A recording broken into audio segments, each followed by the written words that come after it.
નમસ્કાર, સુપ્રભાત, good morning દરેક વિદ્યાર્થી મજામાં હશે. આશા કરું છું કે ઓનલાઈન શિક્ષણમાં તમને અત્યારે ખૂબ સારી રીતે ભણવાનું જે છે એ ફાવી ચૂક્યું હશે.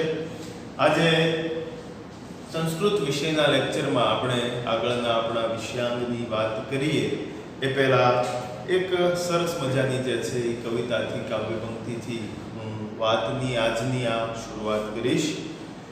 समय समय बलवान है नहीं पुरुष बलवान, समय समय बलवान है नहीं पुरुष बलवान, काबे अर्जुन लूटिया, काबे अर्जुन लूटिया, वही धनुष और वही बाण.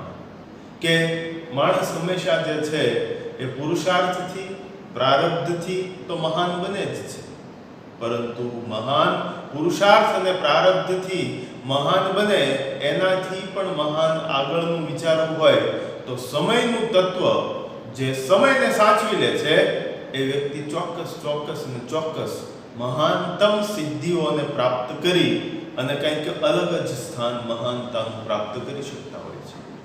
સમયનું જીવનમાં ખૂબ મહત્વ છે અને તમારા અભ્યાસક્રમમાં, તમારા પાઠ્યપુસ્તકમાં, તમારા ધોરણમાં સમયનો સરસ મજાનો પાઠ જે છે એ આપવામાં આવેલો છે, તેની આજે આપણે અહીંયા વાત કરવાના છીએ. તો દરેક વિદ્યાર્થી પાઠ્યપુસ્તક ખોલે એ પહેલા સમય વિશે થોડી આપણે વાત કરીએ. પણ આજનો આ પાઠ કયો છે તે અહીંયા હું લખી લઉં છું. સંસ્કૃતના પાઠ્યપુસ્તકમાં તમારે દરેક વિદ્યાર્થીએ આ પાઠ જે છે એ ખોલવાનો છે. સમયમાં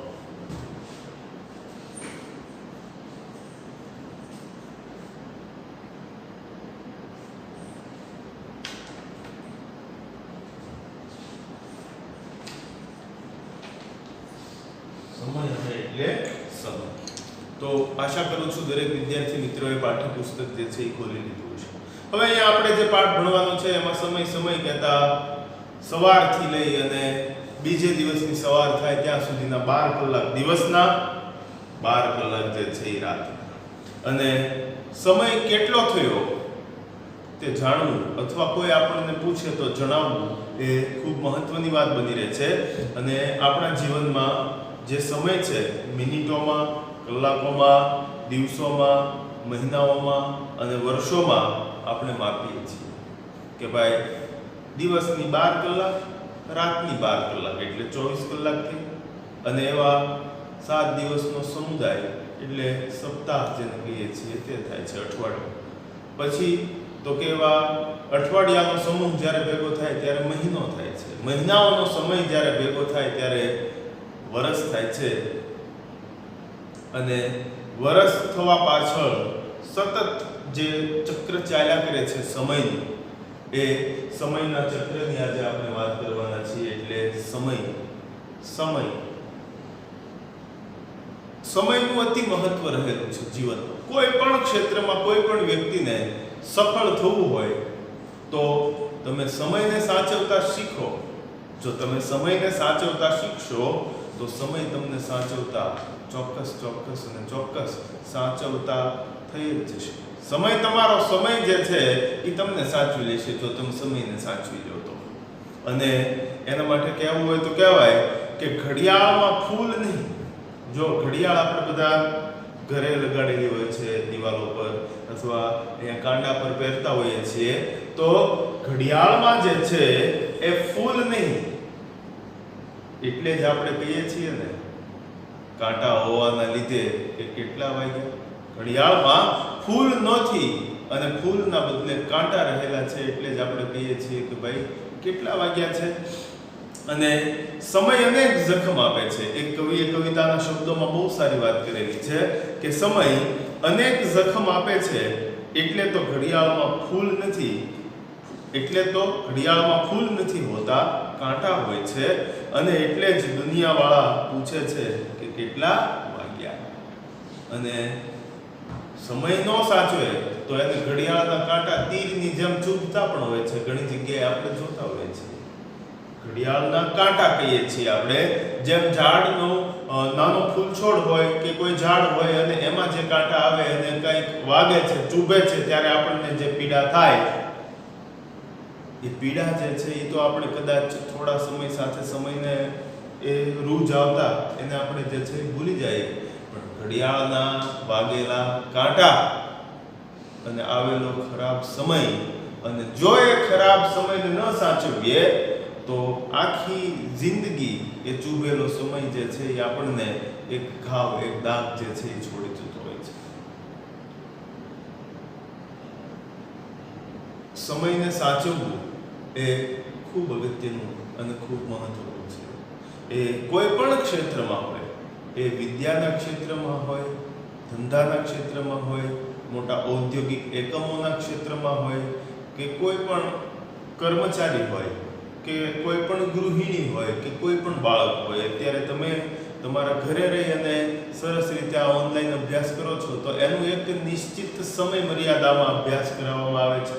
એટલાથી એટલા વાગ્યામાં તે જે છે એ આ લેક્ચર અત્યારે હું ભણાવું છું એ તમારે આવશે. એટલા વાગે શરૂ થાય, એટલા વાગે પૂરો થાય, તો એ ચોક્કસ સમય હોય, અને એમાં તમે એ સમયમાં તમે કામ ન કરો તો લેક્ચર પછી થોડો વયો જતો હોય છે. હવે ધારો કે કોઈ એક છોકરો છે, બહુ હોશિયાર, અતિશય હોશિયાર, અને કાયમ પહેલો જ આવે, ગમે એ ધોરણમાં એ ભણતો હોય, પહેલેથી લઈ અને 9મા ધોરણ સુધી ભણ્યો, એને પોતાનો પહેલો નંબર જે છે એ જાળવ્યો.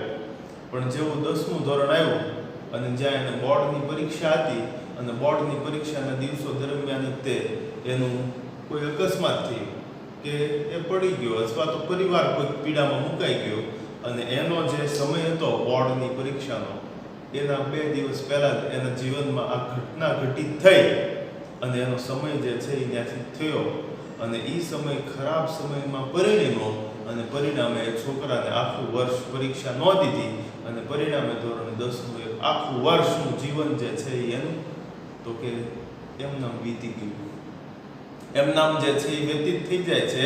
એટલે કોઈ પણ ક્ષેત્રમાં હોય, સમયને સાચવવો એ ખૂબ જરૂરી છે, ખૂબ અગત્યનો છે. હવે આપણે બધા ઘડિયાળ જોતા હોઈએ છીએ, તો આ ઘડિયાળમાં તો કે 3 કાંટા હોય છે. 3 કાંટાથી આ ઘડિયાળ જે છે એ બને છે. ઘણી ઘડિયાળ હવે તો ડિજિટલ ક્લોક થઈ ગઈ છે. ઘણી ઘડિયાળ તો કે ઘણી આવી પણ ઘડિયાળ હોય જેમાં માત્ર 2 જ કાંટા હોય. ડિજિટલ સરસ મજાની આ ઘડિયાળ છે.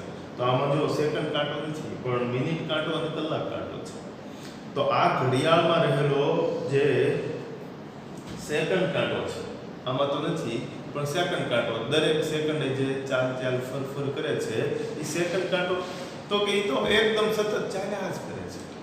તો આમ જો જીવનમાં એની સરખામણી આપણે કરવા જઈએ તો એ સેકન્ડ કાંટો એટલે કેવો કાંટો કહેવાય? તો કે ઉછળ કૂદ કરતો કાંટો કહેવાય.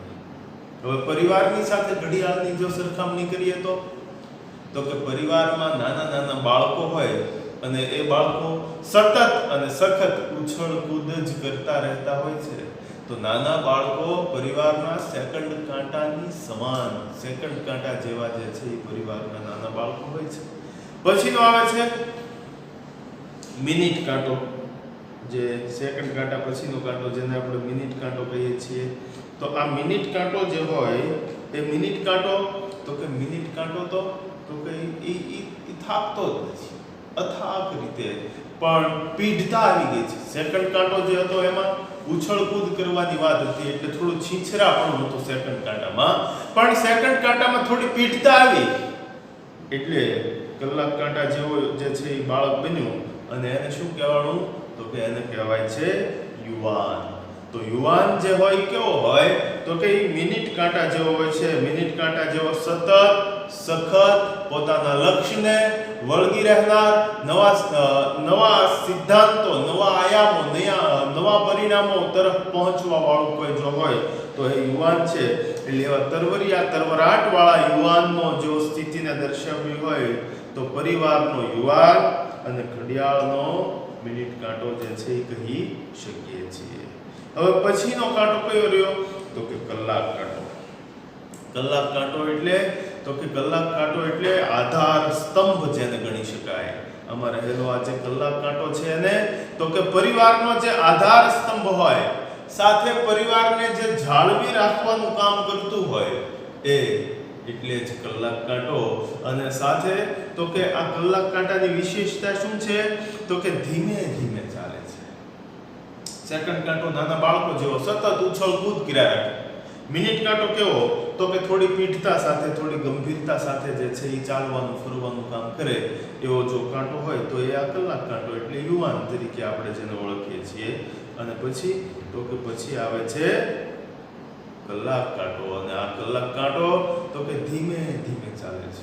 એનામાં અતિશય પીઠતા છે, અતિશય જ્ઞાન છે અને અતિશય તો કે જવાબદારી પૂર્વક પોતાના પરિવારને જાળવવાનું કામ કરતો જો કોઈ કાંટો હોય તો એ કલાક કાંટો. એ પણ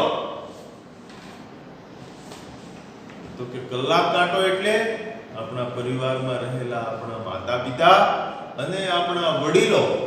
અને માતા પિતા અને વડીલો તો કેવા તો કે ઘરને તમામ પ્રકારે જાળવી રાખવાનો એમ કેમ પ્રકારે પ્રયત્ન કરનાર પરિવારના કોઈ સભ્યો સદસ્યો હોય તો એ વડીલો અને માતા પિતા છે.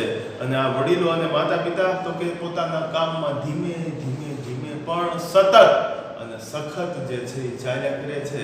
અને માત્ર ને માત્ર આ કલાક આપણે કોઈ ઘડિયાળ હોય, ઘડિયાળમાં જોઈએ તો માત્ર પેલા કલાક કાંટાની સ્થિતિ જોઈએ એટલે આપણને ખબર પડી જાય કે ભાઈ 9 વાગ્યા છે. તો અગત્યનો મહત્વનો આધાર સ્તંભ ગણી શકાય એવો જો કાંટો હોય તો એ કલાક કાંટો છે. બાકીના બીજા 2 કાંટા પણ એના સ્થાને એની જગ્યાએ તો યોગ્ય જ છે, કે એનું મહત્વ ઓછું છે એવું ન ગણી શકાય. પણ આધાર સ્તંભ પરિવારના એક વડીલને જો કે આખો પરિવાર કેવો હશે ને એનો ખ્યાલ જે છે આવી જતો હોય છે. એટલે આધાર સ્તંભ જો ગણવાય એવો કોઈ કાંટો હોય તો ઘડિયાળનો કલાક કાંટો છે. અને કુત્તે કી વફાદારી, કૂતરાની વફાદારીનો પાઠ પણ તમે નાના ધોરણમાં ભણીને આવ્યા. હિન્દીમાં 7મા ધોરણમાં કુત્તે કી વફાદારી નામની લલ્લુભાઈ રૂબારીની કહાની આવે છે. એમાં પણ સમયની વાત અને સમયનું જ મહત્વની વાત જે છે એ કરવામાં આવેલી છે. અને છેલ્લે પેલી એમાં કહાવતનો ઉપયોગ થાય છે કે અબ પછતાએ હોત ક્યા જબ ચિડિયા ચૂક ગઈ ખેત. કે લાખો વણજારો જે છે એ પછી કૂતરાને પેલા માથા કોઈ વગર વાંકે વગર વિચાર કર્યા વગર પેલા કૂતરાના માથા ઉપર લાકડીના દંડાનો પ્રહાર કરી દીધો. કૂતરો જે છે એ ત્યાં મરી અને ઢળી પડ્યો. અને પછી હવે લાખા બંજારાને પછતાવો થયો કે હાય મેં આ ખોટું કરી દીધું. જ્યારે કૂતરાના ગળામાં પેલી ચિઠ્ઠી જે હતી જોઈ અને વાંચીને શેઠે લખ્યું હતું કે મેં તો તારા કૂતરાને ખુશ થઈ અને એને હું મોકલું છું, મુક્ત કરું છું. અને લાખાને જ્યારે વાસ્તવિકતાની ખબર પડી ત્યારે એને ખૂબ પછતાવો થયો અને કૂતરાના શબને પોતાના ખોળામાં લઈ અને ચોધાર આંસુએ રડવા લાગે છે. હિન્દીમાં કહીએ તો ફૂટ ફૂટ કર રોને લગા થા. ત્યારે આ વાત જે છે એ લાગુ પડે કે અબ પછતાએ હોત ક્યા જબ ચિડિયા ચુગ ગઈ ખેત. કે હવે પછતાવો કરવાથી કઈ ફાયદો નથી, સમય નીકળી ગયો છે એટલે હવે પછતાવાથી કઈ ફાયદો થાય એમ નથી. આ તમામ ક્ષેત્રમાં લાગુ પડે છે. એ શિક્ષણનું ક્ષેત્ર હોય, એક શિક્ષકનું કામ હોય, એક શિક્ષણના ક્ષેત્રમાં વિદ્યાર્થીનું કામ હોય, શિક્ષણના ક્ષેત્રમાં તમામ પ્રકારના જે જોડાયેલા આપણી સાથે છે એ એડમિનિસ્ટ્રેટર શ્રી હોય, ટ્રસ્ટીશ્રીઓ હોય, ક્લાર્ક હોય, આચાર્યશ્રી હોય કે શાળાના પટ્ટાવાળા હોય, પ્યુન હોય કે પછી અન્ય કોઈ પણ કર્મચારી હોય, એ તમામે તમામ માટે આપણે અહીંયા શાળાની જ વાત કરીએ તો શાળામાં બધા માટે લાગુ પડે છે કે જ્યારે જ્યારે જે સમય આવે ત્યારે ત્યારે તે સમયે તે કામ કરી લેવું જ જોઈએ. જો તે સમયે તે કામ આપણે ન કરીએ તો આગળ જતા એ કામ આપણું જે છે એ કેવું લાગશે તો કે કામ મધ્યમ પ્રકારનું થાય અથવા તો બગડે પણ એને ટોપ લેવલનું કરવા માટે, ઉત્તમ પ્રકારનું કરવા માટે તો કે એને જે છે એ આપણે સમય આવે એ કામ વ્યવસ્થિત રીતે સારી રીતે જે છે પણ એનો સમય હોય ત્યારે કરી લેવું જોઈએ. પછી સમય નીકળી જાય, સમય વયો જાય, સમય ચાલ્યો જાય અને પછી આપણે બેસીએ તો પછી ઘણી અગવડતા પડે છે. તમને આ ઓનલાઈન શિક્ષણની જ આપણે વાત કરીએ. ઓનલાઈન શિક્ષણ શરૂ થયું ત્યારથી એક ચોક્કસ સમય મર્યાદાનું ટાઈમ ટેબલ આપી દીધું કે ભાઈ આટલા વાગ્યાથી આ લેક્ચર શરૂ થશે, આટલા વાગે પૂર્ણ થશે, આ લેક્ચરમાં આટલું હોમવર્ક તમને આપવામાં આવી, આ ટાઈમમાં કરી દેવું, આ ટાઈમમાં તમારે ફોન કરવા, કંઈ ક્વેરી હોય તો કે ભાઈ સાંજના 5 થી 6ના સમયગાળામાં ફોન કરવાના, હોમવર્ક સાંજના 6 વાગ્યા પહેલાં મોકલી દેવાનું. તો એ સમયમાં તમે કામ કરો તો એને સમયનું પાલન કર્યું કહેવાય, સમયની ચુસ્તતા જાળવી કહેવાય. ઘણા પછી તો કે રાતે 10 વાગે ફોન કરે છે. ઘણા વાલીઓમાંથી ઘણા વિદ્યાર્થીઓ કોઈ એવા નાના મોટા પ્રશ્નો હોય તો એનો સમય આપેલો છે તો એ સમયમાં તમે કામ કરો. સમયમાં તમે એનો જે સમય વખત હોય એ સમયમાં તમે ફોન કરો, એ સમયમાં તમે હોમવર્ક મોકલો તો કેટલું કામ દીપી ઉઠે. અમને આનંદ થાય અને તમારા પ્રશ્નોનું નિરાકરણ થાય. હવે રાત્રે બરોબર 9, 9:30 પરિવાર સાથે જમવા બેઠા હોય અને કોઈ વિદ્યાર્થી ફોન કરે કે મને આમાં ન સમજાણું, આ શબ્દનો શું અર્થ? એનાથી તો કે તમારું સમયનું પાલન જે છે એ ઓછું છે એવું સાબિત થાય. અને અહીંયાથી કદાચ ચાલો મારો જ લેક્ચર છે, આવતીકાલે સવારે 9 વાગ્યાનો લેક્ચર હોય, હું સવારે 8 વાગે આવીને સ્કૂલમાં લેક્ચરનો વિડીયો શૂટિંગ કરું અને 9 વાગે કમ્પ્રેસ કરી અને મૂકું અને 9 વાગે લેક્ચર છે, તો મોડું થાય તો એમાં મારું ખરાબ દેખાય. એટલે યોગ્ય સમયે યોગ્ય કામ ઉચિત સમય સાથે જે છે એ કરી લેવામાં આવે તો સુંદર અને સુંદર જ થાય અને સુંદર પ્રકારની સિદ્ધિની પણ આપણને જે છે એ પ્રાપ્તિ થતી હોય છે. પહેલાના સમયમાં મિત્રો યાદ હોય તો જ્યારે ઘડિયાળની શોધ નહોતી થઈ ત્યારે માત્ર ને માત્ર સૂર્યને જોઈને, સૂર્યની સ્થિતિને જોઈને, પણ ઘણીવાર ચોમાસાના દિવસો હોય તો વાદળોની વચ્ચે ચોમાસામાં સૂર્યદેવ જે છે એ ન જોવા મળે. પહેલાના આપણા વડીલો જે છે માત્ર આમ આકાશમાં જોતા અને સૂર્યની સ્થિતિને જોઈ અને દિવસ હવે કેટલો બાકી રહ્યો, કેટલો વીતી ગયો એનું જે છે પરફેક્ટ જે છે જ્ઞાન જે છે એ આપતા હતા, સમજતા હતા, ઓળખતા હતા, ખ્યાલ હતો. રાતના સમયે તો કે ચંદ્ર અને તારાની સ્થિતિને જોઈ અને રાત પણ હવે કેટલી બાકી રહી છે અને કેટલી વીતી ગઈ છે એનો પણ તેઓ અંદાજ જે છે લગાડતા હતા અને પહોંચાડતા હતા. પણ એ સમયમાં રેત ઘડીનો જે છે એ ઉપયોગ થતો હતો. રેત ઘડી, યસ, રેત ઘડી એટલે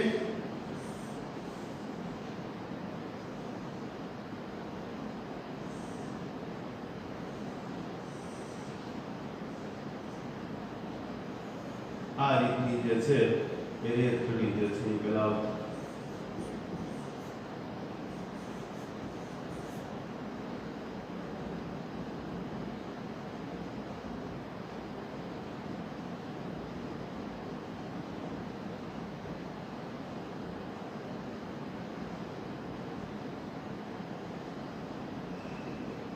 આખી ઉપરનો ભાગ રેતથી ભરેલો હોય અને જેવું સવાર થાય એટલે ભરેલી રેત ઘડી આ રીતે મૂકી દેવામાં આવે અને જેવી રાત થાય એટલે આ ઉપર રહેલી બધી જ રેત નીચે આવી જાય અને દિવસ જે છે એ પૂરો થાય. વળી પાછી રાત થતાની સાથે પાછી ઘડી ઉલટાવી અને મૂકી દેવામાં આવે એટલે પછી માત્ર આમ જ જોવાનું કે કેટલું બાકી હતું. તો કે ભાઈ અડધી ખાલી થઈ એટલે તો કે અડધી રાત થઈ અથવા અડધો દિવસ થયો અથવા પા ભાગનું 25% 100 માંથી 25% ખાલી થયું તો કે પા ભાગનો દિવસ થયો કે પા ભાગની રાત થઈ.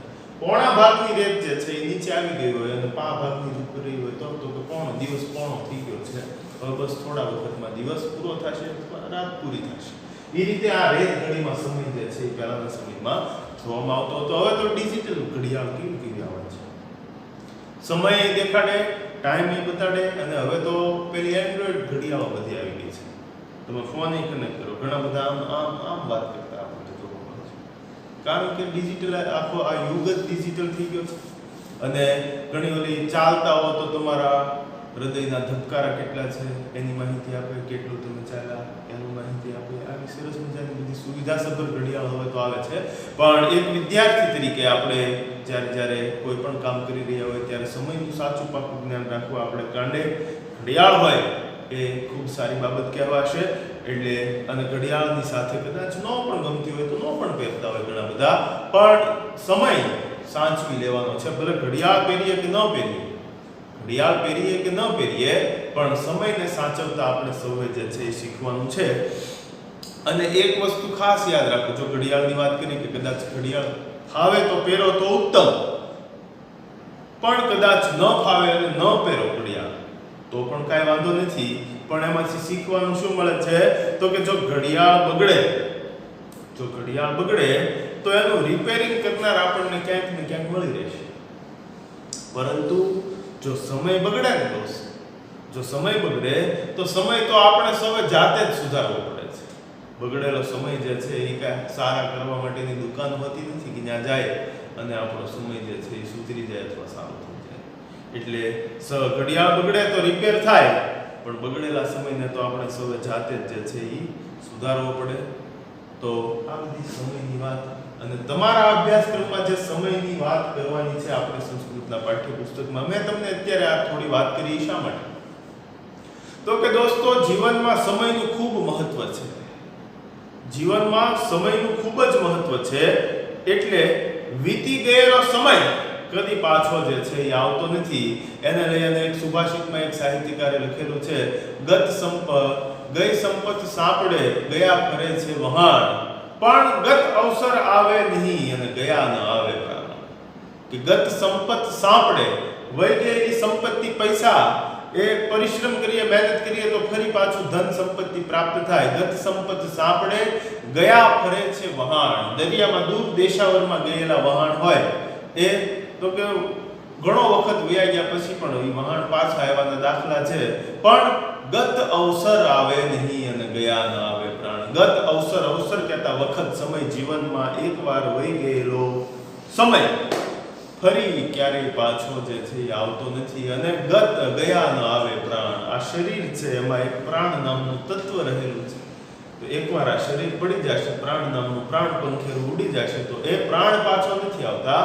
એમ જીવનમાં સમય પણ કદી પાછો આવતો નથી. એટલે વીતી ગયેલો સમય પાછો ન આવે, પછી નીકળી ગયેલું ધનુષમાંથી નીકળી ગયેલું તીર, બાણ, એકવાર નિશાન લઈ અને તીર છોડી દીધું તો એ નીકળી ગયેલું બાણમાંથી તીર નીકળી ગયેલું એ ક્યારેય પાછું જે છે ભાથામાંથી નીકળી ગયેલું તીર પાછું આવતું નથી. અને બંદૂકમાંથી નીકળી ગયેલી ગોળી એકવાર છોડી દીધી હોય તો એ પણ ફરી પાછી આવતી નથી. અને વીતી ગયેલો સમય જીવનમાં ફરી પાછો ક્યારે નહીં આવે. એટલે જીવનની પ્રત્યેક ક્ષણોને, જીવનના પ્રત્યેક જે છે એ ચાલી રહેલા સમયના ચક્રને તમે સુંદર રીતે માણો અને પ્રત્યેક ક્ષણોના મહેલને સજાવતા સજાવતા જીવનને સુંદર ઉપવન, મધુવન બનાવી અને એક મહાનતમ સિદ્ધિની આપણે સૌ પ્રાપ્ત કરીએ. પણ એ મહાનતમ સિદ્ધિની પ્રાપ્તિ ક્યારે થાય? તો કે જ્યારે આપણે સમયને સાચવતા શીખી જઈએ. અને જો આપણે સમયને સાચવી લઈશું તો સમય આપણને ચોક્કસ સાચવી લેશે અને કોઈ પણ પ્રકારના ક્ષેત્રમાં આપણે ચાહે હોય એ ક્ષેત્રમાં આપણે સફળ અને સફળ થઈએ. અને અહીંયા તમારા અભ્યાસક્રમમાં જે આપણે સમયનું ભણવાનું છે, સમયની વાત કરવાની છે, એ તો બહુ નાની અને સરસ મજાની વાત છે. એમાં માત્ર આપણને સંખ્યા જ્ઞાન થાય એ માટે સમય જે છે એની આપણે વાત કરવાના છીએ. પણ સમયની સંખ્યા જ્ઞાનનું મહત્વ આપણે સમજીએ છીએ, પણ એનાથી અગત્યનું મહત્વ શું છે? તો કે સમયનું મહત્વ છે. એટલે મિત્રો, સમય ખૂબ મહત્વનો છે, સમય ખૂબ અગત્યનો છે. અને સમયને સાચવી લઈ અને આપણે આપણું પ્રત્યેક કામ કરતા રહીએ એટલે સફળતા પ્રાપ્ત થશે. હવે વાત કરીએ પાઠ્યપુસ્તકમાં. આવો સાથે મળી આગળ પાઠ્યપુસ્તકની વાત કરીએ. તો સારું, તો ચાલો હવે આપણે વાત કરીએ સમયની. તો દરેક વિદ્યાર્થી પાઠ્યપુસ્તકમાં 26 નંબરનું પેજ જે છે એ ખોલશે અને 26 નંબરના પેજ પર આપવામાં આવેલી વાત આપણે હવે ભણીએ. એ પહેલા તમને ધોરણ 6 ના પહેલા સેમેસ્ટરના સંસ્કૃતની થોડી વાતો જે છે એ અહીંયા હું યાદ કરાવું. હવે આપણે અહીંયા સંખ્યામાં ભણ્યા, એમાં 1 થી લઈને 50 સુધીની સંખ્યા ભણ્યા. તો ધોરણ 6 માં તમે સંખ્યામાં ભણ્યા હતા 1 થી લઈ અને 12 સુધીની સંખ્યા. એકમ, દ્વે, ત્રીણી, ચત્વારી, પંચ, ષટ, સપ્ત, અષ્ટ, નવ, દશ, એકાદશ અને દ્વાદશ. તો એ રીતે આપણે સંખ્યા પરિચય જે છે એ આપણે ભણ્યા હતા. એવી જ રીતે અહીંયા ધોરણ 7 માં સમયની આપણે વાત કરીએ, સમયનો આપણે અભ્યાસ કરીએ. તો ધોરણ 6 માં તમે 1 થી લઈ અને 12 થી લઈ અને 12 સુધીનો સમય જે આવે છે એ કલાકનો સમય તમે જે છે એ ભણીને આવ્યા છો. એકમ વાદનમ, દ્વિવાદનમ, ત્રીણી વાદનમ, ચત્વારી વાદનમ, પંચ વાદનમ, ષટ વાદનમ, ષટ નહીં ષડ વાદનમ, સપ્ત વાદનમ, અષ્ટ વાદનમ, નવ વાદનમ, દશ વાદનમ, એકાદશ વાદનમ અને દ્વાદશ વાદનમ. જો કઈ રીતે? તો કે જો ભાઈ અહીંયા આ સરસ મજાની ઘડિયાળ છે. આ ઘડિયાળમાં આ રીતે અહીંયા જો બે કાંટા ભેગા છે એટલે તરત આપણે કહીએ કેટલા વાગ્યા?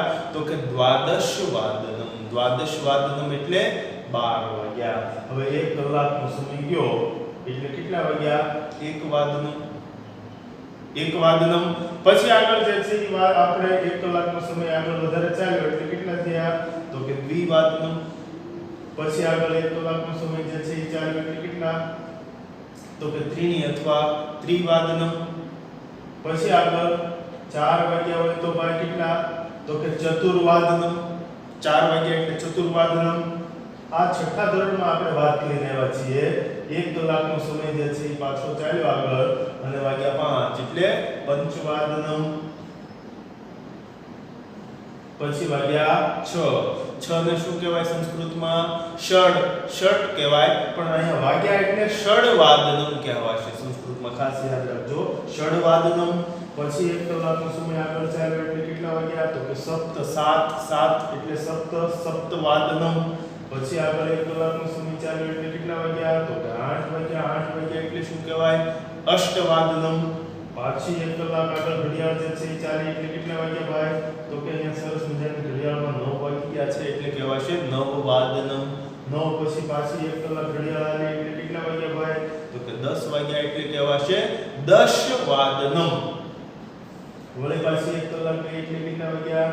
તો કે ભાઈ એક્ઝેક્ટ 11 વાગ્યા હો. હવે તો કે એકાદશવાદનમ એટલે 11 વાગ્યા. અને વળી પાછા બે કાંટા ભેગા થયા એટલે કેટલા વાગ્યા? તો કે દ્વાદશવાદનમ. દ્વાદશ કહેતા 12 વાગ્યા. હવે અહીંયા આપણે ધોરણ 6 માં ભણીને આવ્યા છીએ આ બાબત.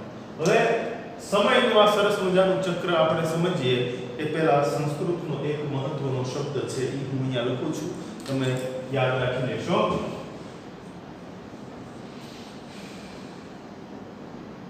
પહેલા તો વાદનમ. વાદનમ એટલે શું?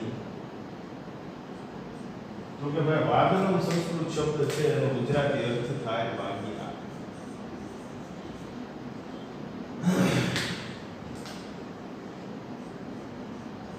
પછીના આગળના શબ્દોને આપણે સમજીએ એ પહેલા 26મા પેજ પર દરેક વિદ્યાર્થીનું વ્યવસ્થિત હવે ધ્યાન હોવું જોઈએ પાઠ્યપુસ્તકમાં. અને જો ઘડિયાળ આપવામાં આવેલી છે અને વાક્ય લખ્યું છે એશા ઘટી. એશા કહેતા આ અને ઘટી કહેતા શું થાય છે? ઘડિયાળ. આ શું છે? તો કે આ ઘડિયાળ છે. અને કહ સમયઃ, નીચે પાછું આપ્યું છે કહ સમયઃ, કેટલા વાગ્યા છે?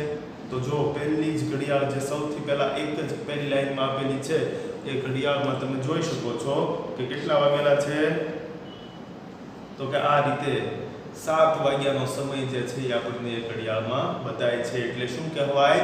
સપ્તવાદનમ. હવે આગળ જો કહ સમયઃ. કહ સમયઃ પહેલી જ ઘડિયાળ જે છે એમાં તમે મિત્રો દરેક વિદ્યાર્થી પાઠ્યપુસ્તકમાં પણ સાથે સાથે જોતા રહેશો અને અહીંયા પણ આ ઘડિયાળમાં પણ હું આપને બતાવું છું, એમાં પણ તમારે જોવાનું છે. હવે આ રીતના ઘડિયાળમાં જે છે એ વાગેલા છે. હવે અહીંયા 5 છે એટલે પંચવાદનમ તો થઈ જ ગયું. પંચવાદનમ ને ઉપર વળી પાછી 30 મિનિટનો સમય જે છે એ ચાલી ગયો છે. એટલે આપણે તરત કહીએ ગુજરાતીમાં કેટલા વાગ્યા ભાઈ? તો કે 5:30 વાગ્યા છે. હવે સાડા શબ્દને સંસ્કૃતમાં શું કહેવાય એ ખાસ યાદ રાખી લેવાનું છે.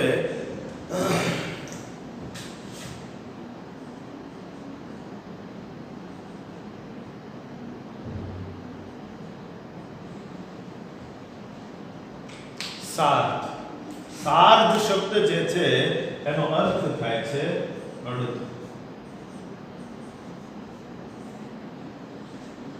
અડધો કલાકનો સમય દર્શાવવા માટે સાર્ધવાદનમ કહેવાય. એટલે હવે અહીંયા બધા સાર્ધવાદનમની આખી લાઈન છે. જો સાર્ધવાદનમ તો કે સાર્ધ પંચવાદનમ. પહેલી ઘડિયાળમાં 5:30 વાગ્યા એટલે સંસ્કૃતમાં કહેવાય સાર્ધ પંચવાદનમ, 5:30. આગળની બીજી ઘડિયાળ છે એમાં પાછા વળી આપણે જોઈએ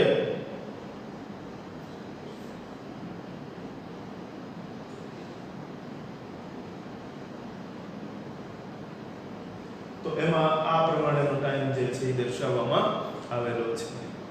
તરત આપણે કહીએ કેટલા વાગ્યા ભાઈ? તો કે 6:30 વાગેલા આપણને જોવા મળે છે. તો એને શું કહેવાશે સંસ્કૃતમાં? સાર્ધ. સાર્ધ એટલે અડધો. 6 પછીનો અડધો કલાક એટલે 6:30, જેને આપણે ગુજરાતીમાં કહીએ છીએ. સંસ્કૃતમાં શું કહેવાશે? તો કે સાર્ધ ષડવાદનમ. 6:30 વાગ્યા છે. હવે પછીનો આગળની ઘડિયાળ ત્રીજી ઘડિયાળ છે. દરેક વિદ્યાર્થી પાઠ્યપુસ્તકમાં જોતા રહેશે સાથે સાથે.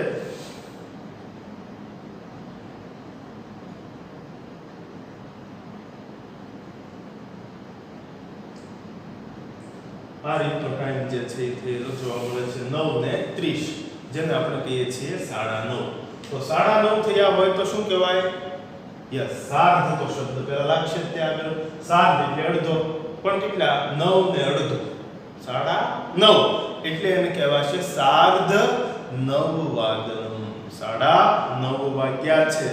હવે આગળની ચોથી ઘડિયાળ છે એમાં દરેક વિદ્યાર્થીએ જોવાનું છે એમાં કેટલા વાગ્યા છે ભાઈ તો કે જો દરેક વિદ્યાર્થી એમાં જોઈ શકે છે કે ભાઈ 2 અને ઉપર 30 થઈ છે તો સાર્ધ શબ્દ તો આવશે તે અડધો કલાક આગળનો છે એટલે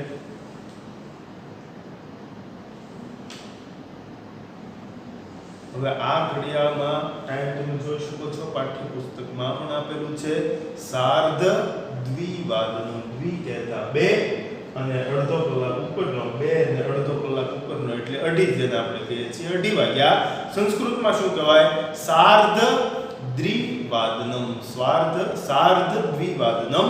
હવે અહીંયા સાર્ધ એટલે અડધા કલાકની વાત પૂરી થઈ. હવે અહીંયા આમ આવે 4:30 થઈ હોય તો શું કહેવાશે સાર્ધ ચતુર્વાદનમ. એના બદલે હવે અહીંયા આપણે કહીએ કે ભાઈ 1:30 થઈ હોય તો સાર્ધ એકમ વાદનમ. સાર્ધ એકમ વાદનમ કેમ કહેવાય ભાઈ તો કે ભાઈ સાર્ધ એક વાદનમ 1 ને ઉપર અડધો કલાક એટલે 1:30 વાગ્યો જેને કહીએ. આ રીતે 11:30 થઈ હોય સાર્ધ એકાદશ વાદનમ. 11 ને શું કહેવાય એકાદશ. હવે 11:30 એટલે સાર્ધ એકાદશ વાદનમ. હવે સાર્ધની લાઈન પૂરી થઈ. હવેની આગળની જો જે લાઈન આવે છે એમાં જો પહેલી જ ઘડિયાળ છે એમાં લખ્યું છે સપાદ ત્રિવાદનમ. હવે નવો શબ્દ આપણા માટે આવે છે સપાદ. લખી લઈએ સાથે મળીને.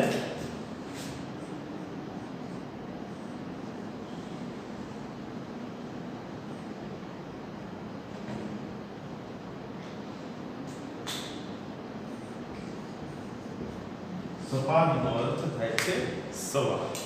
સપાદ કહેતા સવા કલાક જેને આપણે કહીએ છીએ 1 ને ઉપર 15 મિનિટ જે થાય છે તે. સપાદ એટલે સવા, સાર્ધ એટલે અડધો, સપાદ એટલે સવા. ખાસ યાદ રાખવાનું છે. તો હવે પહેલી જ ઘડિયાળ છે એમાં જો સપાદ ત્રિવાદનમ.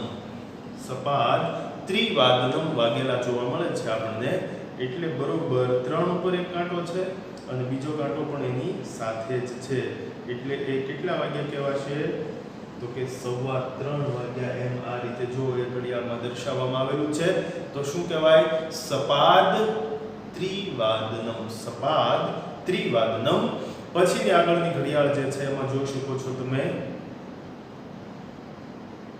કે ભાઈ 4 તો વાગેલા છે કલાકના ટાઈમ પણ નાનો કાંટો જે છે મિનિટ કાંટો એ બરોબર 3 ઉપર આવી ગયેલો જે છે જોવા મળે છે કે ભાઈ આ રીતના વાગેલા આપણને જોવા મળે છે એટલે શું કહેશું સપાદ ચતુર્વાદનમ. ચતુર કહેતા 4 ઉપર તો છે તે એટલે 4 તો વાગ્યા છે એટલે ચતુર્વાદનમ. પણ સપાદ એટલે કેટલો અડધો કલાક નહીં પણ સવા જેને કહીએ છીએ તે એટલે સપાદ ચતુર્વાદનમ એમ તે ઘડિયાળમાં દર્શાવવામાં આવેલું છે.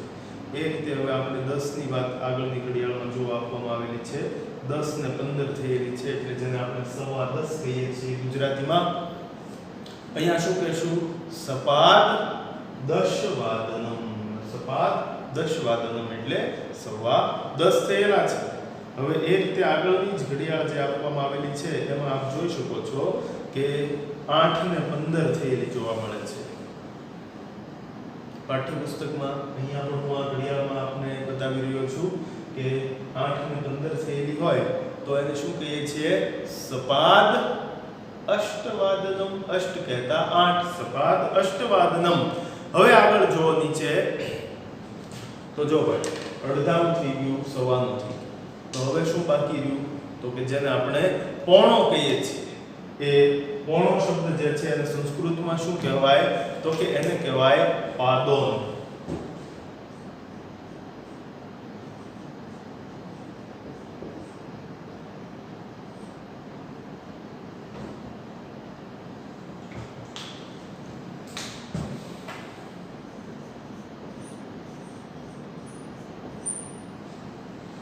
પોણો કલાક. પા અડધો અને પોણો. આ આપણા જૂનવાણી માપ છે. પા, અડધો અને પોણો. પા એટલે જો 100% લેખાય આપણે લઈએ 100% લેખી લેવામાં આવે, પા ભાગ એટલે 25% ભાગ. પા ભાગ એટલે 25% ભાગ. અડધો ભાગ એટલે તો કે 50% ભાગ. અને પોણો ભાગ એટલે તો કે 75% ભાગ. આ આપણું જૂનવાણી માપ. પહેલાના આપણા જે દાદા પરદાદા વડવાઓ હતા, ઈ વડવા વડીલોએ જે છે આ શબ્દો તળપદા શબ્દો જે છે ઈ માપનના ગોત્યા હતા. પા એટલે 25%, અડધો એટલે 50%, પોણો એટલે 75%. તો પા એટલે પોણો. જો અડધો એટલે 7, સપાદ એટલે સવા, એટલે જેને પા કહીએ છીએ, અને પાદોન એટલે પોણો, જે એના માટેનો શબ્દ અહીંયા આપણે લખેલો છે સંસ્કૃતનો. તો ખાસ યાદ રાખવાનું છે. આ પ્રમાણે ઘડિયાળમાં જે છે અહીંયા આપવામાં આવેલું છે. હવે અહીંયા આપણે પાદોન વાદન આગળ પણ કેટલા વાગ્યા એ આપણે હવે જોવાનું છે. પાઠ્યપુસ્તકમાં દરેક વિદ્યાર્થી 26મા પેજ પર છેલ્લી લાઈન જે ઘડિયાળની આપવામાં આવેલી છે એમાં દરેક વિદ્યાર્થીનું ધ્યાન. અને એમાં આપ જોઈ શકો છો કે પહેલી જે ઘડિયાળ આપવામાં આવેલી છે એમાં અત્યારે એક્ઝેક્ટ 9:45 થયેલી જે છે એ જોવા મળે છે. હવે 9:45 જે થયેલી છે એ આ રીતે આપણે ઘડિયાળમાં એમાં પણ જોઈએ છીએ. તો એને શું કહેવાય? પાદોન દશવાદનમ. પોણા 10 કહે છે, પોણા 9 નહીં કહે. 9 હોય તો 9:15 થાય, 9:30 થાય, પણ જેવા 10 માં 15 મિનિટ ઓછી હોય એટલે પોણા 10 શબ્દ જે છે એ લાગી જાય છે. આગળના જે વાગવાના હોય એ શબ્દ આપણે બોલીએ છીએ, ગુજરાતીમાં પણ બોલીએ છીએ ને કે અહીંયા કદાચ ચાલો 2 વાગવામાં 15 મિનિટ ઓછી હોય તો પોણા 2 કહીએ છીએ. એના બદલે આપણે એમ કહીએ કે ભાઈ 12 વાગવામાં 15 મિનિટ ઓછી છે તો પોણા 12 કહીએ છીએ. 11:45 એમ હોય તો હવે અત્યારે કહેતા થયા. બાકી ઘડિયાળના ટાઈમ પ્રમાણે જો કહેવામાં આવે તો કે પોણા 10, પોણા 9, પોણા 8, પોણા 6, પોણા 7, પોણા 6, પોણા 4, પોણા 1, પોણા 2 આવા શબ્દો આપણે પ્રયોગ કરીએ છીએ. તો અહીંયા પોણો વાગ્યો એટલે કેટલા? તો કે ભાઈ 75% ટાઈમ કલાકનો જે છે એ પૂરો થઈ ગયેલો છે. તો પહેલી ઘડિયાળમાં જો 9:45 થયેલી છે, પોણા 10 વાગેલા છે. સંસ્કૃતમાં શું કહેવાશે? પાદોન દશવાદનમ. પાદોન દશવાદનમ. પછીની આગળની જે ઘડિયાળ છે એમાં મિત્રો તમે જોઈ શકો છો કે 12 માં 15 મિનિટ ઓછી અને 11:45 થયેલી છે, એટલે પાદોન શબ્દ તો આવ્યો. કારણ કે પોણો કેટલા? તો કે 12 વાગવામાં 15 મિનિટ ઓછી એટલે દ્વાદશ શબ્દ આવશે. પાદોન દ્વાદશવાદનમ. આગળની ત્રીજી ઘડિયાળ જે છે એમાં તમે જોઈ શકો છો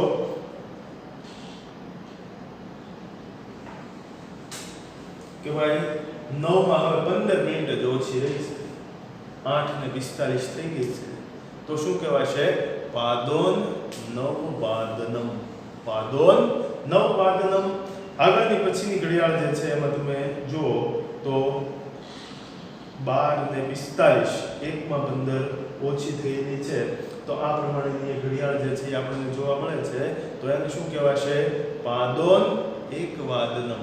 પાદોન એકવાદનમ. ખાસ જે છે એ તમારે યાદ રાખવાનું છે. તો આ પ્રમાણે અડધો કલાક હોય, આ રીતે અડધો કલાક, તો એના માટે સાર્થ શબ્દ જે છે એ વાપરવામાં આવે છે.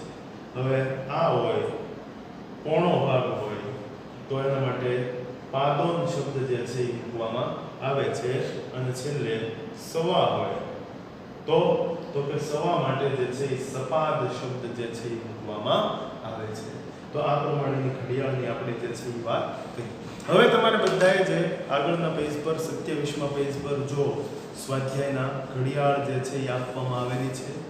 જો કહ સમય ઘડિયાળ જોઈને દરેક વિદ્યાર્થીએ પાઠ્યપુસ્તકમાં પેન્સિલથી ઇરેઝર જે છે એ સાથે રાખજો અને લખવાનું છે સાથે કહ સમય. કે ઘડિયાળની નીચે સમય અંકમાં અને શબ્દમાં લખવાનું છે. અંક અને શબ્દ બંનેમાં તમારે સમય જે છે એ લખવાનો રહેશે. કહ સમય. તો જો પહેલી જ ઘડિયાળ છે એમાં કેટલા વાગ્યા છે? તો તમે બધા કહેશો કે 1:15 થયો છે. તો એને શું કહેવાશે? સપાદ એકવાદનમ. સપાદ એકવાદનમ. 1 ને 15 અંકમાં જે છે એ તમારે એમાં લખવાનું છે. પછી આગળ બીજી ઘડિયાળ જે છે એમાં જો 7 ને 30 થયેલી જોવા મળે છે. તો શું કહેવાશે? સાર્ધ એટલે અડધો. 7 ને 30 છે એટલે 7 શબ્દ આવશે સાર્ધ સપ્તવાદનમ. 7 ને 30 થયેલી છે. હવે એના પછીની ઘડિયાળ છે એમાં જો તો 1:45 થયેલા જોવા મળે છે.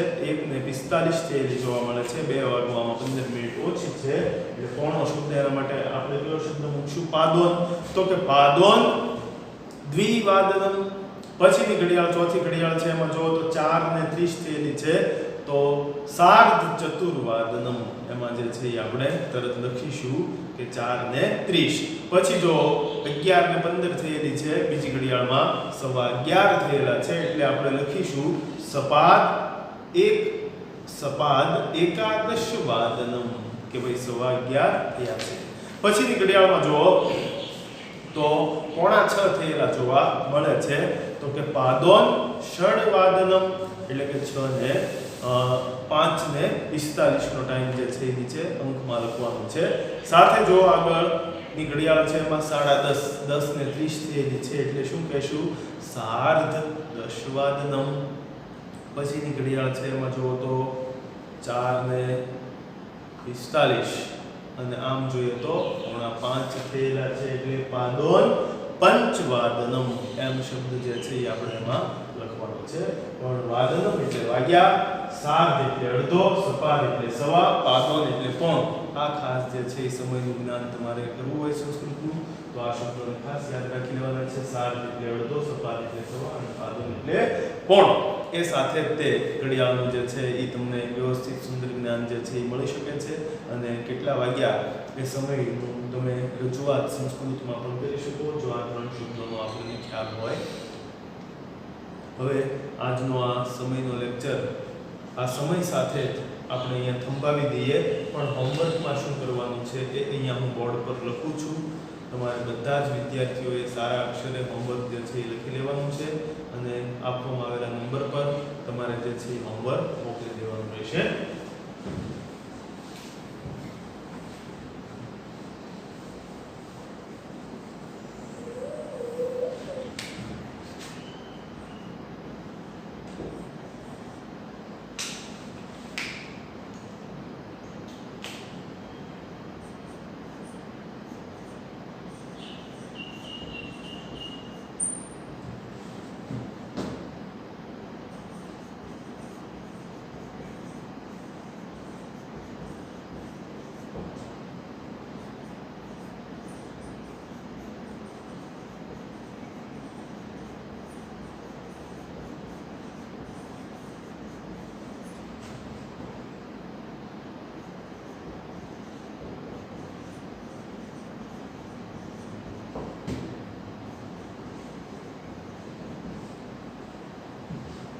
હોમવર્કમાં 2 કામ કરવાના છે તમારે. એક પહેલું પ્રોજેક્ટ વર્ક કરવાનું છે. ઘડિયાળ બનાવવાની છે એટલે પુઠ્ઠામાંથી અથવા કાગળમાંથી આ પ્રમાણેની સરસ મજાની ઘડિયાળ જે છે એ તમે બનાવી નાખજો અને જ્યારે શાળા શરૂ થઈ જાય ત્યારે તમારે આ ઘડિયાળ જે છે એ સબમિટ કરાવવાની રહેશે. હું તમારી ઘડિયાળની રાહ જોઈશ. એટલે સરસ રીતે ઘડિયાળ જે છે એ પ્રોજેક્ટ વર્કમાં બનાવવાની છે. બીજું સ્વાધ્યાયના સવાલ જવાબ હોમવર્ક બુકમાં લખવાના છે. પેજ નંબર 27 પાઠ્યપુસ્તકના પેજ નંબર 27 પર આપવામાં આવેલા સ્વાધ્યાયના પ્રશ્ન નંબર 1 અને પ્રશ્ન નંબર 2 એ બંને તમારે હોમવર્ક બુકમાં સારા અક્ષરે લખી અને જોઈ લેવાનું છે. ઘડિયાળની વાત જે છે એ વ્યવસ્થિત રીતે તમારે ફરી એકવાર રિવિઝન વાંચી લેવાનું છે અને પાછળ પેજ નંબર 28 પર જો પાછળ જોઈ શકો છો તમે શિષ્ટાચાર સૂચક શબ્દો આપવામાં આવેલા છે કે કોઈ મળે તો સામે મળે તો શું કહેશું? તો કે હરિઓમ કહેશું, સુપ્રભાતમ કહેશું, નમસ્તે અથવા નમસ્કાર કહેશું, શુભરાત્રિ, ધન્યવાદ, સ્વાગતમ, ક્ષમ્યતામ, ચિંતા માસ્તુ, કૃપયા પુનઃ મિલામઃ. આવા બધા શબ્દો ફરી મળીશું. હરિઓમ, સુપ્રભાત, નમસ્તે, શુભરાત્રિ, આભાર, સ્વાગત, ક્ષમા કરશો, કંઈ વાંધો નહીં, ભલે, કૃપા કરીને ફરી મળીશું જેવી વાતો જે છે એ આપણે યાદ રાખવાની છે, પાકા કરી લેવાના છે અને આ 2 હોમવર્ક પણ તમારે કરી લેવાના છે.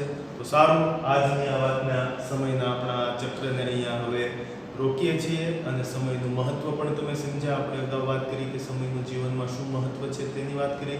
ધોરણ 6 અને 7માં જે આપણા અભ્યાસક્રમમાં 6માં જે તમે ભણીને આવ્યા છો અને 7માં જે સાર, સપાદ અને પાદોન આ ત્રણ સાથેના ઘડિયાળના સમયની આપણે જે છે એ સમજ મેળવી. આશા કરું છું તમે સમજી ચૂક્યા હશો. લેક્ચર આજનો આ અહીંયા આપણે પૂર્ણ કરીએ. આશા કરું છું તમને આજનો આ લેક્ચર પસંદ પણ આવ્યો હશે. સારું, તો હરિઓમ પુનઃ મિલામઃ. ફરી પાછા મળીશું. આભાર. Thank you so much. અષ્ટમઃ પાઠઃ સમયઃ.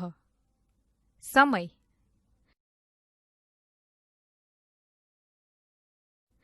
વિદ્યાર્થી મિત્રો, સમય કેટલો થયો એ જાણવું અને જણાવવું મહત્વનું છે. સમય એ આપણા જીવન વ્યવહારમાં ખૂબ જ અગત્યનું સ્થાન ધરાવે છે. સંસ્કૃત ભાષામાં સમયની અભિવ્યક્તિ કરતા પહેલા કેટલાક શબ્દોનો અર્થ જાણીએ, જે આપણને સંસ્કૃતમાં સમય જોવા માટે ખૂબ ઉપયોગી થશે. સપાદ એટલે પા કે સવા કલાક વધારે, 15 મિનિટ વધારે. સાર્ધ એટલે અડધો કલાક, 30 મિનિટ વધારે. પાદોન એટલે પા કલાક ઓછો, 15 મિનિટ ઓછી. એક વાદનમ એટલે 1 વાગ્યો. સપાદ એક વાદનમ એટલે 1:15 વાગ્યો. સાર્ધ એક વાદનમ એટલે 1:30 વાગ્યો. પાદોન દ્વિવાદનમ એટલે 1:45 વાગ્યા. દ્વિવાદનમ એટલે 2 વાગ્યા. સપાદ દ્વિવાદનમ એટલે 2:15 વાગ્યા. સાર્ધ દ્વિવાદનમ એટલે 2:30 વાગ્યા. પાદોન ત્રિવાદનમ એટલે 2:45 વાગ્યા. ત્રિવાદનમ એટલે 3 વાગ્યા. સપાદ ત્રિવાદનમ એટલે 3:15 વાગ્યા. સાર્ધ ત્રિવાદનમ એટલે 3:30 વાગ્યા. પાદોન ચતુર્વાદનમ એટલે 3:45 વાગ્યા. ચતુર્વાદનમ એટલે 4 વાગ્યા. સપાદ ચતુર્વાદનમ એટલે 4:15 વાગ્યા. સાર્ધ ચતુર્વાદનમ એટલે 4:30 વાગ્યા.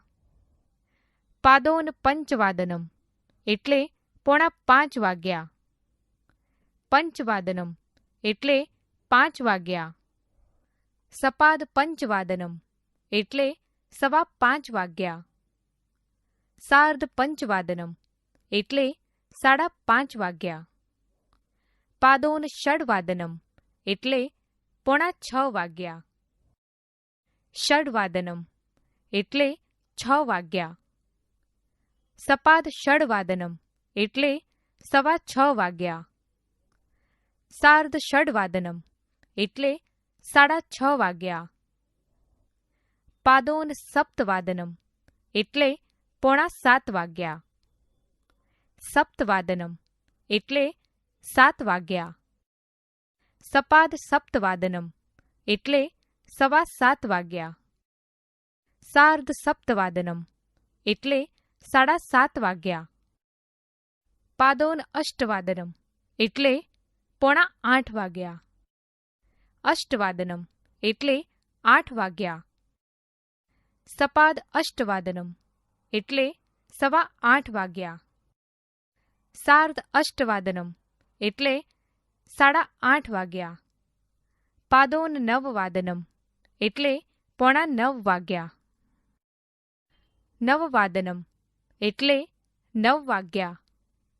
સપાદ નવવાદનમ એટલે 9:15 વાગ્યા. સાર્ધ નવવાદનમ એટલે 9:30 વાગ્યા. પાદોન દશવાદનમ એટલે 9:45 વાગ્યા. દશવાદનમ એટલે 10 વાગ્યા. સપાદ દશવાદનમ એટલે 10:15 વાગ્યા. સાર્ધ દશવાદનમ એટલે 10:30 વાગ્યા. પાદોન એકાદશવાદનમ એટલે 10:45 વાગ્યા. એકાદશ વાદનમ એટલે 11 વાગ્યા. સપાદ એકાદશ વાદનમ એટલે 11:15 વાગ્યા. સાર્ધ એકાદશ વાદનમ એટલે 11:30 વાગ્યા. પાદોન દ્વાદશ વાદનમ એટલે 11:45 વાગ્યા. દ્વાદશ વાદનમ એટલે 12 વાગ્યા. સપાદ દ્વાદશ વાદનમ એટલે 12:15 વાગ્યા. સાર્ધ દ્વાદશ વાદનમ એટલે 12:30 વાગ્યા. પાદોન એક વાદનમ એટલે 12:45 વાગ્યો. એક વાદનમ એટલે 1 વાગ્યો.